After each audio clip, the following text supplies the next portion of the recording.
Hello, June. Let's discuss. Hello, Fanny. Let's discuss something very important today. Yes, Well, of there course, is a I'm lot of waiting. buzz going on nowadays among the ESL teachers about Mhm. this word, Bloom's taxonomy. It has multiple levels. It is a very useful tool.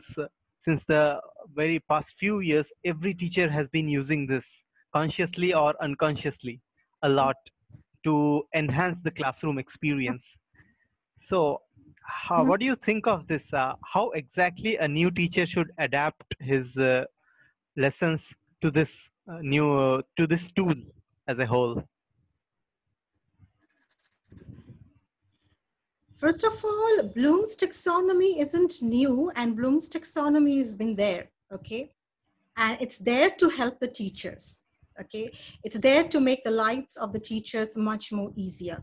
However, if you really do not know how to use this tool, then of course, it's a different story, but it's a mandate, and every teacher must use this tool. All right.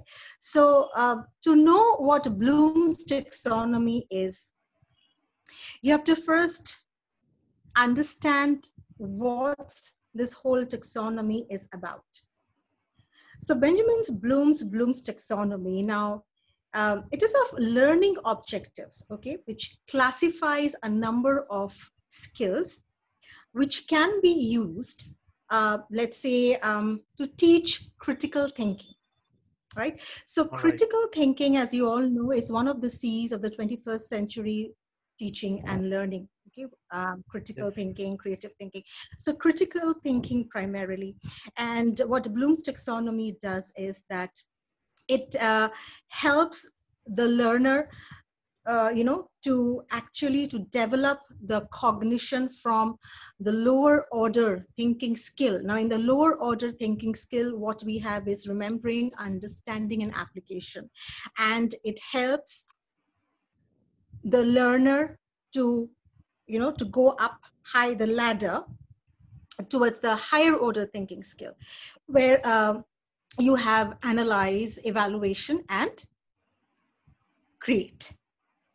Mhm. Okay, and each of these the parameter of the Bloom taxonomy, it also gives you suggestions as how to use each step. So it comes with verbs, a lot of action words like describe, narrate, discuss, analyze, compare, contrast. All right. So it comes with a lot of verbs. So that's why it's so easy for the teachers, because all you need to do is you need to apply the tool. So you know, all right, the task that I'm going to set is based on remembering. So for remembering, what are the right action words I need to choose? However, before we go on to those action words, let's look at what each of these steps of Bloom taxonomy suggests. So to start with, remembering, as you know, funny, remembering is all about just recalling. It's not about understanding what the fact is about. It is just you have heard something, you have And learned the reproduce it. sound. Yes, you can identify the object. So it's based on the photographic memory and the sound. So you know, oh, this is what it is, and this is how it sounds or how it pronounces, and you just say that. You recognize it. All right. After remembering, it's the understanding. So from understanding onwards, the cognition happens. Right. So that is where the comprehension starts taking place. How? Because now you're learning about the fact. Things like who, how, why it happens, when. All right. So it's all about understanding. It's all about comprehending as what the facts actually mean. After that, it's time for the learners to apply what they have learned. So all this while you were decoding, you were learning. Now that's all fine. Now let's see if they're able to apply the knowledge which they have just learned. okay, into a real life scenario, or can they apply this knowledge effectively, independently or not? Right?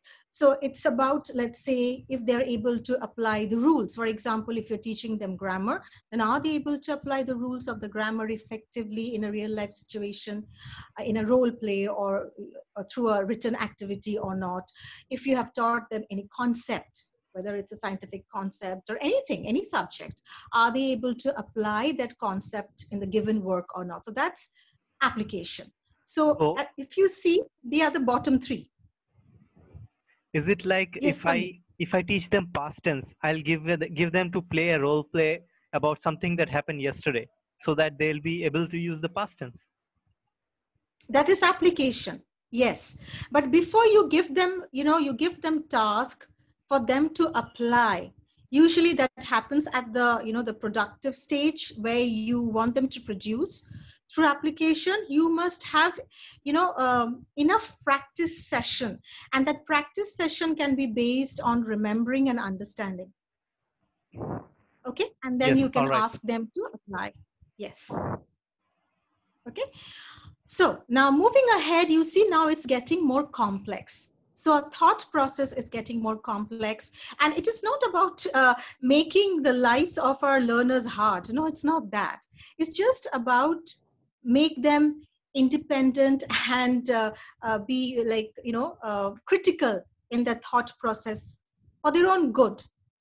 So after application, it comes an analyze or analysis. So you have heard of this term, oh, somebody is so analytical. That means what? Analyze means when I am breaking the concept into small pieces and I'm trying to go deep within. So now I'm taking it chunk by chunk. So that's why it is said like you're breaking down the information, right? And Exactly. you Yes. want to go slightly more deeper into it. Okay, you're analyzing it. And after you have analyzed it, so now you have applied, you have analyzed it. So when you produce, after that, when you produce, you might want to evaluate your work. So you give the learners a task of evaluation as they can judge their own work. They can so that they can speak more about the information or the ideas that they have learned and they have also added, and how they can make it better. If at all it can be done differently, then how, and what must be incorporated, what should have been eliminated. So all that comes under evaluation. Now creation, as you see at the topmost, okay, so that is all about compiling all their experiences, which has started from remembering till evaluation, and all that prior experience, you are bringing it together and you're creating, you're producing something new out of it. But that new creation is connected to what you have learned and you have experienced. Right? Yes. So again, the creation can happen through writing, it can happen through art and craft, it can happen through a role play, it can happen through a project work or a collage or a chart work. Creation can happen in many ways. But the creation only happens when all of these steps have been rightly taken care of. Okay, so funny, now we will look into what are the right verbs and the action words the teacher need to actually use when they are designing a task for their learners, right? So if they want them to, if the teacher wants to know how much they have understood, then what are the right verbs, action, words they need to use for that understanding or for that application. All right. Let's look at some action words in the next slide. Yes, yes, please. There you go. Yes, great.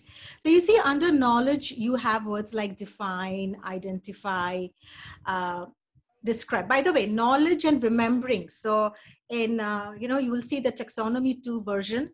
One version will have knowledge, one version will have remembering, then one version will have synthesis, one version will have like create. But that's okay. It all boils down to the same thing. It means the same. So identify, describe, just recognition, just simply tell, okay? Or just explain. You just explain what you have read, just explain what you saw. So all that will come under remembering or knowledge, whatever you say. It mostly depends on uh, memory. Okay, memorization. Yes. Right.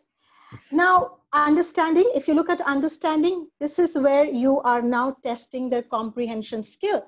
So you can ask them to summarize. And summarize is a great way to fathom how much they've understood. You have told them a story, you have made them practice some parts of story. And now you tell them that, okay, now in your own words, okay, now you come and represent the story. So if they're able to summarize it well, that means they have understood it correct. Then classify, comparing, contrast. So these are great ways to test their comprehension. Infer as in conclusion, relating, paraphrase. So all of this, you can choose what you want them to do. Then you have application, and under application, if you see, they need to relate, they need to complete, they need to use, they need to sketch, they need to teach. By the way, teaching is a great skill. So if you can have a buddy system and they can teach one another, right? They can discover, all right? They can also transfer the knowledge, like, transferring. Sometimes they're listening to an audio and they're simply transferring it to the paper in the form of picture, or they may even write something, what they're listening. So that is transfer. So they're applying what they have Yes. learned. In fact, there are learning And management systems which help students, to teach each other. yes, I will yes, fit of them course, into this yes, stage then. absolutely. Please do it. And then you have analyze. So analyze, again, when I said you're breaking down into small compartments, all right? So that is when you are further, you're concluding, you take a portion. So analyze, like maybe you want to take a chunk and you want to go deep, you want to go further, you want to connect that portion with something more, right? You want to correlate that portion with something else, okay? You want to make some more connection. So that is analyze. Then further up is evaluation, where I've said that you now look at it, okay? You have an overview and see, all right, so how it looks at the end of the day. You can criticize it. You may even judge it. You may even defend it. So it's a good way, like debate, it's a good way of evaluation. Then you can have a plan. You can draw a plan, and then you can evaluate, okay, this is what it has been learned. So these action words, it's you as a teacher who needs to decide what, I repeat, what do you want your learners to do at the end of the lesson? You need to decide. So at the end of the lesson, right, the student should be able to criticize or judge, or you choose, okay? So the Yes. student should be able to, criticize in pairs or in groups, with about, let's say, 90% of accuracy. Now, again, this you need to keep in mind which level your learners are, all right, when you are actually framing your final objective. And you must also keep it in mind that at the end of the lesson, not only you have to write what they are doing, but how they are doing it, as in pairs or individually or in groups. And to what extent do you think they should be able to do it accurately? So you need to really, you know, fathom that. Yes. My And objectives must be clear. yes, absolutely, absolutely. And finally, you have the create. Okay, so well, that's self-explanatory. I need not really tell you more in details. So creation can happen in so many ways, and like you redesign the program, you make them do a role play. They can write a script, they can rewrite it, they can collaborate, and they can invent whatever. It's plenty. So again, you as a teacher, you decide. Maybe you can give them, like, 2 or 3 options also, like, like the students can either do a role play, or they may choose to rewrite it, or may they even, they can modify it. So each group, so if you're putting them into groups, maybe they can go and they can choose which form of creation they want to, Right. right? Yes. So a group who chooses role play, so definitely, you must know that the group who has chosen role play, that means in that group you have learners who are more comfortable with bodily kinesthetic activities. Okay, a group who will go and choose about writing or rewriting, So that means in that group, you have students who are more comfortable with linguistic Linguistics, intelligence. absolutely, Yeah. yes. So you see from here, what kind of activity they are preferring and they're choosing. You will see that that is the kind of intelligence they are more comfortable with and they like it. So I believe from our Bloom taxonomy, we should also speak about multiple intelligence. But as of now, I hope I have answered your questions, Funny, and what the Bloom taxonomy is all about. Is there anything more that you want to know? Yes, it was really a productive discussion. I would like to take this forward, wherein in our next video, we'll discuss about different kinds of learners and how to create a personalized lesson plan for different kinds of learners. Do you mean learning styles, or are you talking about multiple intelligences? Because people tend to use this interchangeably, but they are not the same actually. Learning styles are learning styles, multiple intelligences are multiple intelligences. No, So, what exactly you would like to discuss? this taxonomy is closely related to multiple intelligence, which I feel that if multiple intelligence is integrated into this levels of Bloom's taxonomy, there can be very good lessons created by teachers all over the world. Multiple intelligences is also a must, like Bloom taxonomy, right? You really, I don't think you can actually work without these two. So knowingly or unknowingly, teachers will end up doing it. However, if when you know the concept and you know exactly how to use a tool, then you will use it more effectively in the classroom, where so that there is a maximum utilization of the concept and the learners are benefiting the maximum out of it, leaving an effective learning outcome. So yes, Funny, you are correct. So multiple intelligence it is. And I'm going to look forward to our next video where I would love to share some information about multiple intelligence. All right. Thank you. We'll meet in the next Thank video you, then. Funny.